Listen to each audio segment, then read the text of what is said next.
All right. Well, good afternoon, and thank you for joining us today to learn a little bit about planned giving and as a way to maximize the impact of your dollar. My name is Dustin Tracy. I'm the president of the Autism Society San Diego. I'm a married father of two young girls, one of which is on the autism spectrum. And I've been involved with this great organization since my younger daughter's diagnosis over 6 years ago now. Um, Also professionally, I've been a certified financial planner with UBS Financial Services for over 15 years, where I work with families and organizations to identify gaps in their financial plans and really work with them to bridge those gaps using unique planning strategies. Which really brings us to today. By the end of our call, my hope is that you'll become aware of the unique strategies and really the significant benefits of putting a plan behind your giving can provide.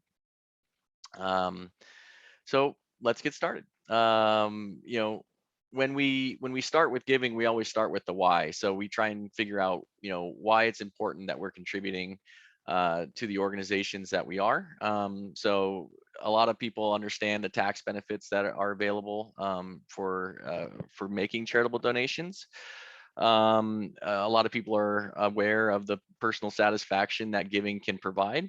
And I think a lot of people are aware of the community benefits, which include really supporting those vital programs and resources available to families throughout the community and increasing knowledge, understanding, and really acceptance of certain issues, depending on which nonprofit is being discussed. So, once you understand your why, the question really then becomes the how. In my business, all too often we encounter what we like to call a checkbook philanthropy, which is really it's a reactionary way of giving, where uh, you have opportunities that are put in front of you, like a Facebook fundraiser that you see, or a friend's getting money for Girl Scout cookies or whatever it be, whether you saw a commercial on the TV. But but really, there's nothing against these organizations or your willingness to support them.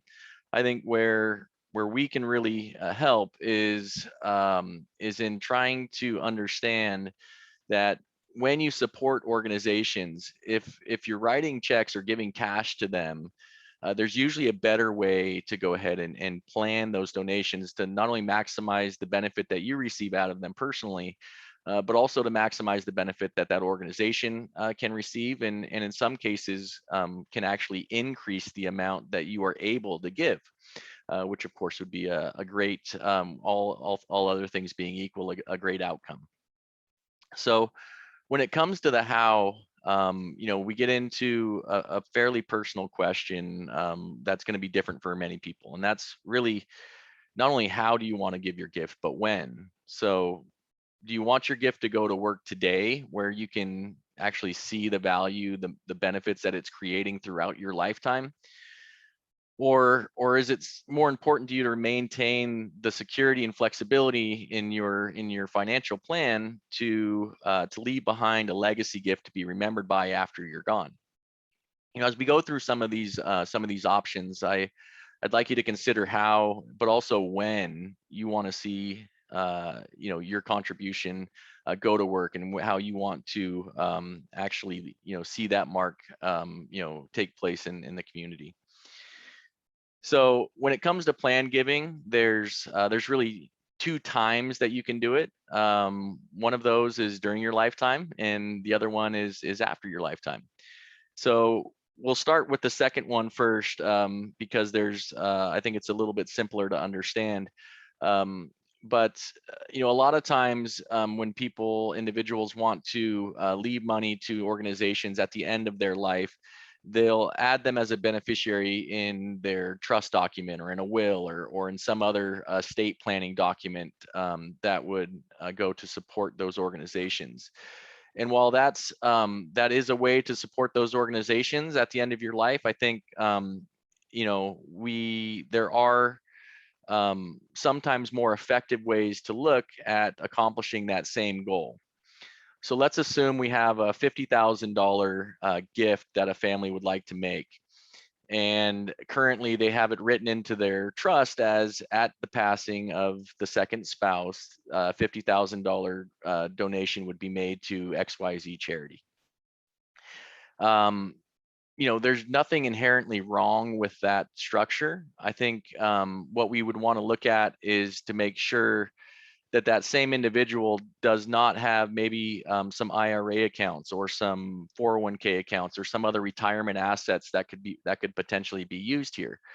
One of the main benefits of actually using retirement accounts to make these contributions is that as you name a charity as the beneficiary of a retirement account, those assets pass completely tax-free to that charity, where the entire amount can go to work immediately. And that's very different than if we were to take those same retirement assets and pass them on to your heirs, to your children, to other individuals that you may want to leave financial assets to. So assuming that $50,000 donation is being made through the trust, and that with the remainder of the retirement accounts, those pass through to the kids. Well, when the kids receive that and they have to take distributions from those accounts, they're going to be subject to about a 24% on average tax rate. And which means as they take out that $50,000, they're not going to end up with $50,000. They'll actually end up with $38,000.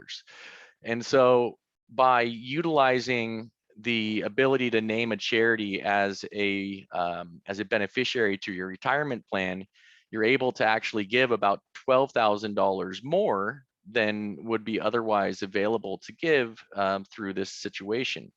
So, one strategy to maximize your dollar when giving at the end of life would be to consider utilizing beneficiary designations as an alternative to just naming a dollar amount in the trust to go ahead and contribute to that organization.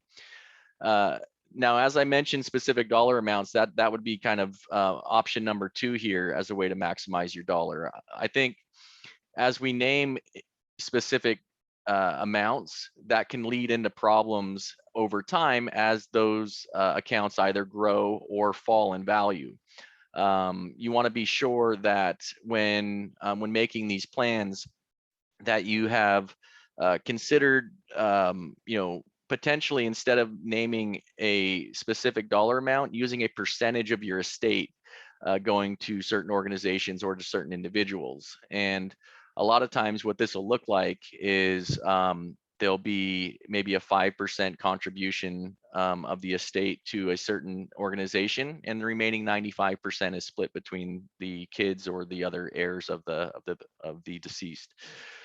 So, one way, those are 2 strategies to consider when gifting at the end of life.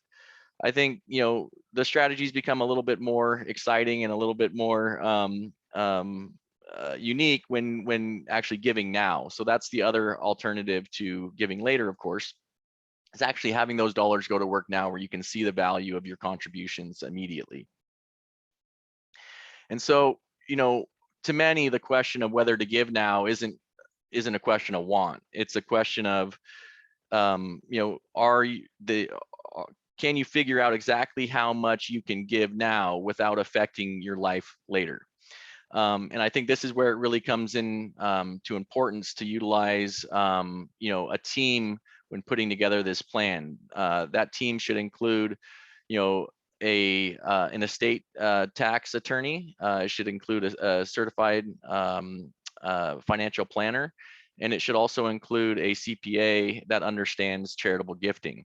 Between the team, you should be able to come up with an annual budget amount of what your financial assets can continually produce without affecting your lifestyle going forward.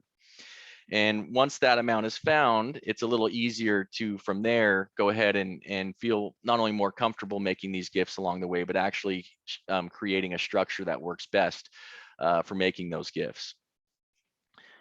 So maximizing your dollar number, benefit number 3, when talking about giving now, one of those options would be bunching donations. And what happens here is, if you make annual charitable gifts, but generally don't have itemized deductions in excess of the standard deduction, you should consider bunching multiple years of those gifts into one. And so, just to back up a quick second, when we look at whether individuals will itemize on their taxes or take a standard deduction, that's a very important distinction when it comes to making charitable donations. Individuals that do not itemize are not able to get a personal tax benefit for making charitable contributions without additional planning. And so it's really important, especially since 2018, when tax changes increased the standard deduction up to about $25,000 for married filers and about $12,500 for individuals. What this did was it really lowered the amount of tax filers that actually would itemize their taxes. So that percentage went down from 31% in 2017 to actually only 11.5% of tax filers in 2018 itemized their deductions, which means over 32 million people that previously would have gotten benefits from making even small donations to charitable organizations were no longer getting the benefit of doing so. So if you find yourself in this position where you'd like to give, but you're just not giving enough to hit that standard deduction, consider bunching multiple years of gifts into one, so you can actually exceed that. You'll itemize your taxes for that particular year, but more importantly, it'll allow you to get a deduction for the amount that you're giving, thusly increasing the amount that you can give after tax.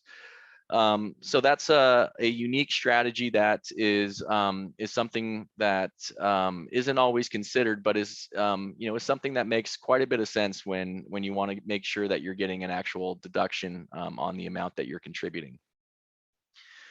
If you typically make annual gifts to charities, then you might even consider contributing to what's called a donor advised fund. So a donor advised fund is number 4 on the ways to maximize your dollar. A donor advised fund is like a charity savings account. You can give now to the donor advised fund, and you can decide later, even years later, where those funds actually go. What's great about donor advised funds is it allows individuals to that maybe have a higher tax bill in one year to offset a greater amount of that tax without having to give all that money away in one year. So, donor advised funds are easy to administer. They're cheap to start up. They typically have minimums of around $10,000 to $20,000. And if you consider a lifetime giving plan, that's an amount where you can get the full benefit of that deduction up front in year one, but really spread that giving down the line. And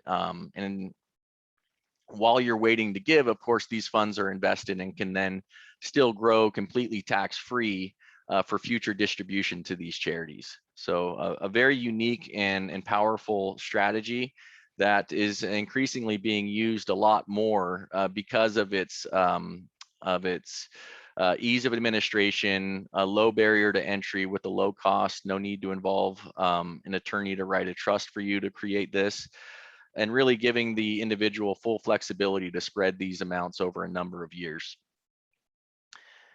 So the 5th strategy for maximizing your dollar is going to be qualified charitable distributions. Now, these are only for a specific segment of the population. These are individuals that have retirement accounts that are subject to what's called required minimum distributions, which are IRS mandated withdrawals from retirement plans. And so if you are over 70 and a half and you have a retirement account, utilizing that retirement account to actually make these distributions is a really, really effective way to reduce your taxes. Um, if you make or you can make up to $100,000 of gifts every year outside or out of a retirement account directly to charities and avoid income tax altogether. For some individuals in higher tax brackets, that can be upwards of $35,000 or $40,000 a year in additional giving that can be created just by choosing a different asset to give from. So it's very important that when we look at identifying the most tax efficient assets to give from, that we're taking into account not only these retirement accounts, but also looking into donating appreciated securities like real estate, stocks, bonds. As you donate these types of vehicles, you can avoid tax altogether on the appreciation, and that avoidance of tax on a personal basis allows you to give more to the organization that you were already going to support.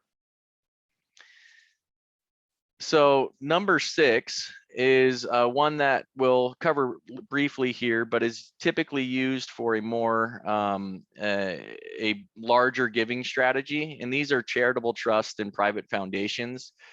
These do require the use of attorneys, CPAs, everyone involved to actually create and maintain these over time. There are also requirements for distributions to go out every year. But there are a number of different strategies here where you can receive income from assets throughout your lifetime with the principal value going to the charity at your passing. Many other options here that can really provide significant amounts of donations over time, but typically involve higher setup and administrative costs, and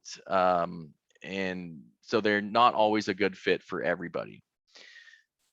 I think the right operating model for your giving may change as you scale up your efforts and the activities you become involved in become more complex and ambitious.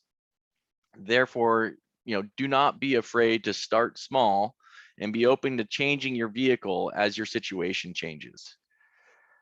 So I hope that that a couple of these strategies that we went over today have been informative and will be useful in your tax filing efforts going forward and giving efforts. As we close, just take the first step. That's always the hardest, and how all these vehicles and strategies fit within your personal unique situation will vary case by case. So it's really important to engage with your financial planner, your tax advisor, and estate planning attorney when crafting that plan. If you have any questions regarding anything that we talked about today, or you'd like to set up some time to discuss your specific situation privately, I'm always available to meet, and am happy to go over your individual situation to come up with a plan that makes sense for you and your family.